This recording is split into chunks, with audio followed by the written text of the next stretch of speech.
구독과 좋아요 부탁드립니다.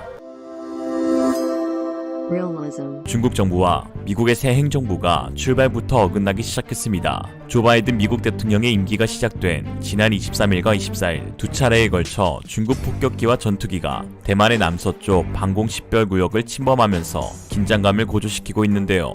대만 군 당국에 따르면 24일에는 중국이 항공기 15대를 동원하면서 군사적 압박을 가행했습니다. 중국은 대만을 중국의 일부라고 주장하며 시진핑 집권 내에 무력을 포함한 모든 방법을 동원해 통일시키겠다고 선언한 상태입니다. 중국은 최근 몇 달 동안 대만 남부와 남중국해의 대만령 프라타스 군도 해상에서 비행을 실시하기도 하였는데요. 바이든 정부가 들어서면서 이전과 다른 양상을 보일 것이라 여겨졌던 미중 대립이 오히려 더 심화가 되는 것이 아니냐 하는 분석이 나오고 있습니다. 특히 중국의 이번 침범은 미국에 대한 경고로 볼 수 있는데 23일에 대만 방공구역에 진입한 중국 군용기에 핵무기 탑재가 가능한 전투기 4대와 대잠 초계기 1대가 포함됐기 때문입니다. 전문가들은 작년 11월 중국 해군이 대규모 훈련을 실시하는 가운데 미국 스텔스 전략 폭격기 B-1B 랜서 2대가 17일 중국의 동중국해 방공식별구역에 진입한 것에 대한 일종의 보복이라는 분석입니다. 24일에는 전투기 12대, 대잠 초계기 2대, 정찰기 1대가 동원된 것으로 알려졌습니다. 대만 공군은 두 차례 모두 경보를 발신하고 항공기를 감시하는 방공미사일 시스템을 작동했습니다. 현재 중국 정부는 이와 관련해 아무런 입장을 밝히지 않고 있습니다. 이번 사건은 미국 바이든 대통령의 취임 직후 발생한 것으로 그 의미가 더해집니다. 바이든 행정부의 출범 직후 장관 내정 지명자들은 일제히 중국에 대한 인권, 무역 분쟁, 홍콩, 대만 문제에 관련해 강력한 압박을 가할 것을 경고했습니다. 심지어 중국을 적국으로 묘사하면서 중국의 심기를 불편하게 하였습니다. 또한 취임식에는 대만의 주미대사 역할을 하는 샤오메이친 대만 주민대표를 초대하면서 중국 농락의 활용 점정을 찍었습니다. 샤오메이친은 트위치 계정에 스스로를 대사라고 소개하기도 하였습니다. 이는 1979년 미국과 중국의 수교로 미국과 대만이 단교하고 나서 42년의 금기를 깬 것으로 앞으로의 미중 대립의 방향성을 보여준 것이라는 평가가 나오고 있습니다. 차이잉원 대만 총리도 샤오메이친에 대한 지지 뜻을 표명하기도 하였는데요. 샤이 총리는 샤오메이친의 직함이 무엇이든지 그는 대만을 위해 노력하고 있으며 주미 대표처와 함께 미국 각 측과 최고의 소통 상태를 유지하고 있다고 말했습니다. 중국의 시진핑 집권 이후 최대 국가 사업인 대만 통일에 미국이 본격적으로 제재를 걸자 중국 당국은 초비상사태에 돌입했습니다. 과거 미국은 하나의 중국 원칙을 주장하는 중국과 관계를 고려해 대만과의 접촉 과정에서 매우 신중한 태도로 보여왔습니다. 이에 따라 대만 관리들과의 공식적인 만남은 극도로 자제되었는데요. 하지만 미국은 대만을 반중 카드로 적극 활용하면서 중국의 가장 아픈 급소를 찌르고 있습니다. 지난 8월 미국은 단교 이후 최고위급 정부 관료인 알렉스 에이자 보건복지부 장관을 대만에 보냈습니다. 또한 키스크라크 경제담당 차관을 대만에 보내 생전 중국을 강하게 규탄했던 고 리덩후이 전 대만 총리 고별 추도 행사에 참여하게 하였습니다. 중국은 바로 발작 버튼이 눌렸고 즉시 대규모 무력 시위를 벌이는 등 강하게 반발하기도 하였죠. 벌레 잡는 데는 대만산 퇴치제가 직효인가 봅니다. 이번 중국의 무력 시위도 이와 같은 맥락이라고 볼 수 있습니다. 대만 집권당 민진당의 중진 의원인 로치청은 중국의 움직임은 바이든 행정부의 대만 지원을 저지하기 위한 시도라고 주장했습니다. 그동안 바이든 행정부에 대해 기대심을 갖고 신중하게 다가섰던 중국이 미국의 선제 공격에 한방 맞자 다급해진 것입니다. 로치청 의원은 로이터 통신에 중국은 바이든 행정부에 메시지를 보내고 있다고 말하였습니다.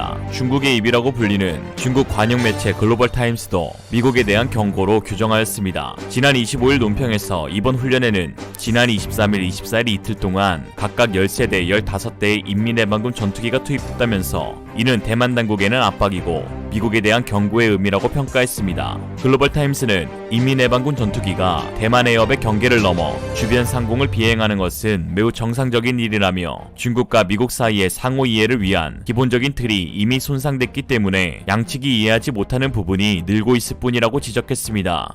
신문은 이어 바이든 행정부의 대만 정책은 현재 조정의 기미가 보이지 않는다며 기존의 정책이 관성적으로 지속되고 있다고 비판했습니다. 그러면서 대만 당국이 중국에 항거하기 위해 미국에 크게 의존하는 강경한 정책을 바꿀 것 같진 않다며 대만 당국은 대만 해협을 가장 빠르게 가로지를 수 있는 세력이 중국이라는 것을 바로 알아야 한다고 협박성 발언을 이어갔습니다. 신문은 바이든 행정부가 전 정권의 해악과 구별하는 행위를 하기 위해서는 분명한 정치적 신호를 보내고 하나의 중국 원칙에 따라 행동해야 한다며 대만에는 하나의 중국만이 있을 뿐이라고 강조했습니다.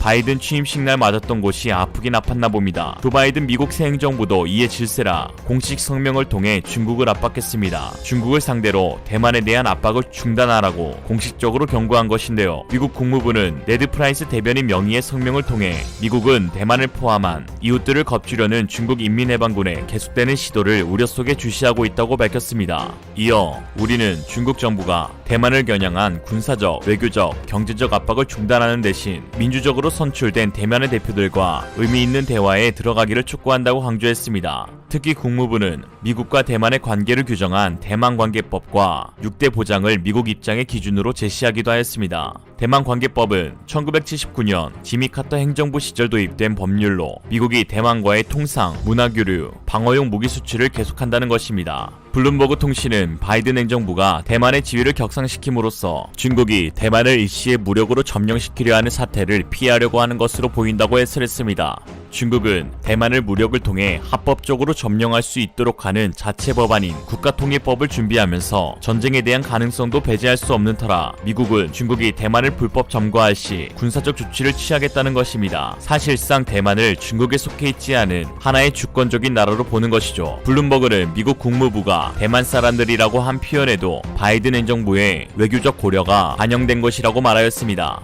국무부는 우리는 대만이 자기 방위력을 충분히 유지할 수 있도록 계속 보조할 것이라며 대만에 대한 우리의 약속은 극도로 확고해 대만의 역과 영내의 평화와 안정 유지에 기여할 것이라고 강조했습니다. 이로써 바이든 행정부 출범 이후 양안 관계를 둘러싼 입장을 선명하게 나타내게 되었습니다. 그리고 그 해법은 동맹국들과의 협력을 통해서 중국을 철저하게 고립시키는 것입니다. 미국 국무부는 우리는 인도태평양 지역에서 공동의 번영, 안보, 가치를 증진하기 위해 우방과 동맹국들을 지지할 것이라며 여기에는 민주주의 국가인 대만과 우리의 관계를 심화하는 것도 포함된다고 밝혔습니다. 바이든 정부에서 새롭게 지명된 로이드 오스틴 신임 미국 국방장관은 한국의 서 국방장관과 전화통화를 하고 양국 간 동맹 강화와 협력 의지를 재확인했습니다. 미국 국방부는 이날 보도자료에서 굳건한 한미동맹을 재확인하고 양국 간 긴밀한 협력의 중요성을 강조했다고 밝혔습니다. 또 오스틴 장관이 한미연합 방위태세와 미국의 확장 억지력을 통한 한국 방어 약속을 강조했다고 전했습니다.